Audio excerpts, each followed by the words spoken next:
See the Rutambara, how she works, how she beautifully does everything, how she creates everything so beautifully. There's so much neatness. If you go to a jungle, you will not find anything dirty, filthy, smelling, nothing. Everything washed up, cleaned out. The nature works in beautiful circles. Everything works out so much beautifully that when we call ourselves natural, we should understand that Rutambara Pragya is the most natural thing. And how Rutambara Pragya works is in complete neatness and complete cleanliness of the whole thing. Indians will be personally very, very clean, extremely clean they are, no doubt. But collectively they don't understand cleanliness. If you see their roads, if you see their outside of the houses, it's all dirty. And that is what I will blame our Indian men. You see, they are extremely conscious that they are human beings. You see, we have only two races in India, women and men. There is no third race. Men are not supposed to do any work inside, outside, anywhere. They don't see to the outside of the house. Like in England, I find men are all the time doing the sweeping, swabbing, everything outside. They do mowing of the lawn, looking after the garden, everything. Here the men will be just standing with their hands on their waist and ordering the wives, or not the wife, the servants and all that. And whatever may be, the wife may be dominating as far as money is concerned, but all these things the man is not going to do. He'll just give up, he'll say, I am not supposed to do all this. That's why collectively in this country we can never be clean people, because our men will just sit down. They won't do anything. They won't do anything. Only the women are supposed to do everything, and that's how our collective cleanliness is zero, absolute zero. For example, if there's a WC not working in England, I can't think of any man who will sit down for 5 minutes. He'll himself do it, he'll get a plumber, he'll do some or other, try to manage. Here it's not alright, doesn't matter. It's alright. Don't see no evil. Manage. This is how we have lived all centuries now, I think. And it's high time for all Sahajogis to change themselves. Now here there are many artists sitting in this part, but the men are not doing anything. Puja the women are doing, and the women don't know anything how to do it. So the whole thing can be absolutely wretched. It is a sort of a character with us. We do this way. But otherwise we have so many qualities. We have so many qualities that you can't imagine how much we have got through our tradition. We are very humble people. We are extremely loving, affectionate. We go to any extent to serve others. We are not cunning people. We are not meticulous. We don't calculate. We are very hospitable. All these things are there, no doubt. But these things that we have to learn from you, it's maybe gross. To look at it looks gross, but it's not. Just now as you see that, if it is properly done, if it is nicely done, at least I feel very much pleased with it. And everybody feels pleased about it. And when somebody sees the film also, they will be pleased to see this kind of a film where there's something sensibly put up and everything is nicely done, care has been taken. Also shows a kind of a understanding that this is the worship of the Adishakti, and you cannot take liberties with it. Imagine in these ordinary temples, they spend so much money, even the walls, the doors, the windows, everything made of silver. They do so much to create that. But if you people miss it, the Indians I would say, then it's going to be very dangerous for you. One must understand that you cannot just play about, just mother is coming. Nobody came to even call me. Somebody should have come to call me. I just walked on myself. Here, this is not the way to behave, and the Indians must learn these things. That somebody must come to call me. After all, you see, all these protocols, they are going to learn from you, from the Indians. And if you don't have any protocol about it, how are they going to get it? So this is what one has to understand, that as English have to learn from French, and French have to learn from Germans, and Germans have to learn from, say, Austrians, or Austrians have to learn from Swiss, whatever it is.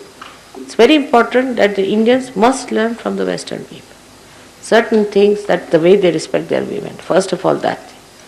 The way they respect their women. Of course, one should not go to that limit that the women just dominate all the time. And American women are, I've seen about it, they are horrible. But still, I would say that one must learn how to respect the women. Women are human beings. Your mother is a woman. And you must learn how to respect a woman. And if you don't know how to respect the woman, then in this country, I'm sure there cannot be bliss, whatever you may try. So women must learn that. They must know how to talk to their sisters, to their mothers, to their wives. But if there's a woman who is dominating, you see, if there's a dominating woman, then she becomes a prime minister in this country. That's what we are. If you get a dominating woman, then she can manage. If she's a simple woman, she's good, she's religious, she's submissive, then she's finished.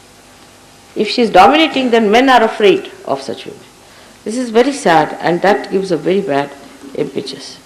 So I feel that as Ritambara Pragya works out everything so well, in the nature if you see how she beautifully creates everything, how she chooses things, how she places things, how the colors change, you'll never find anything loud, anything obstructing, anything that is destructive, vulgar, new, nothing.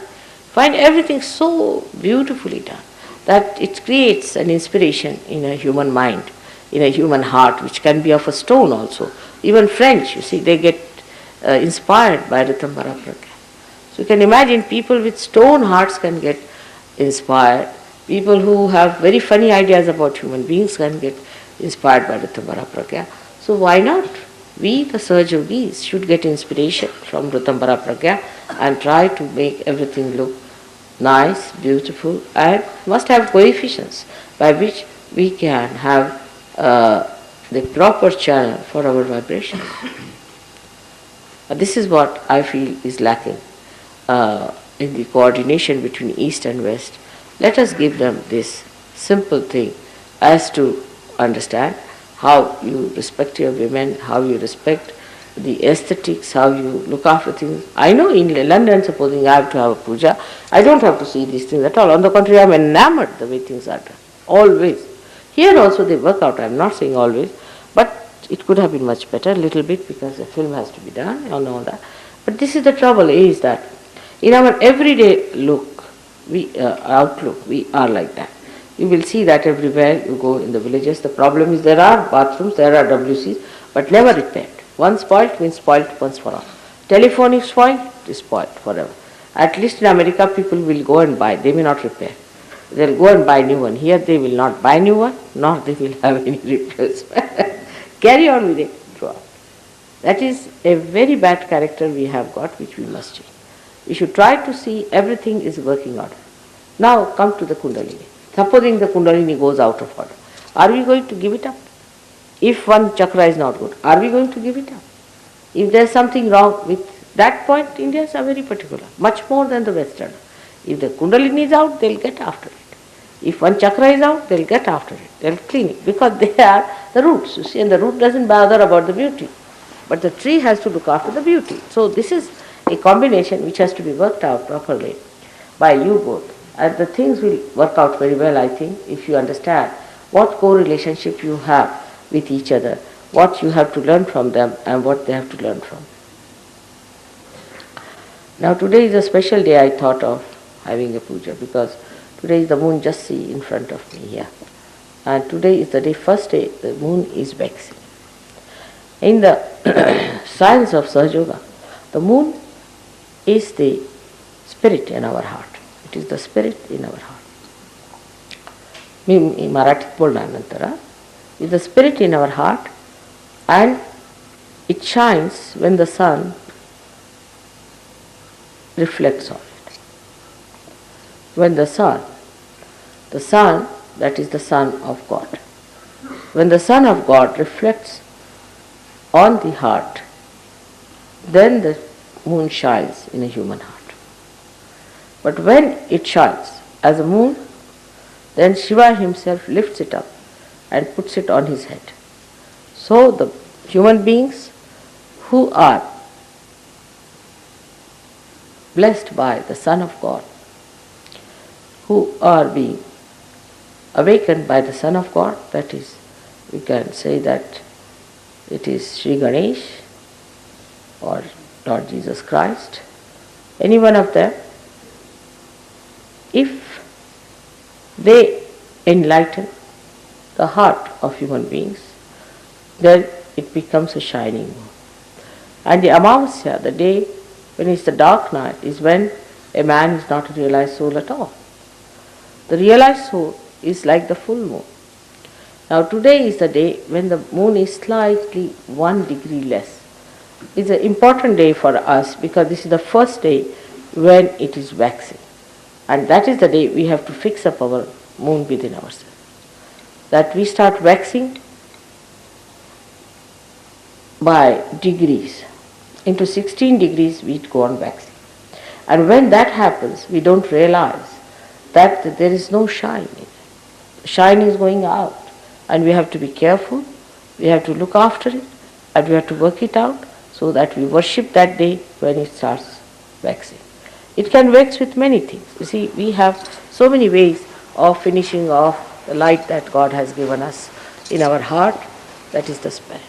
One of them is, very great one, is the thinking that we do about it. The first it starts when we start thinking about it, rationalizing about it.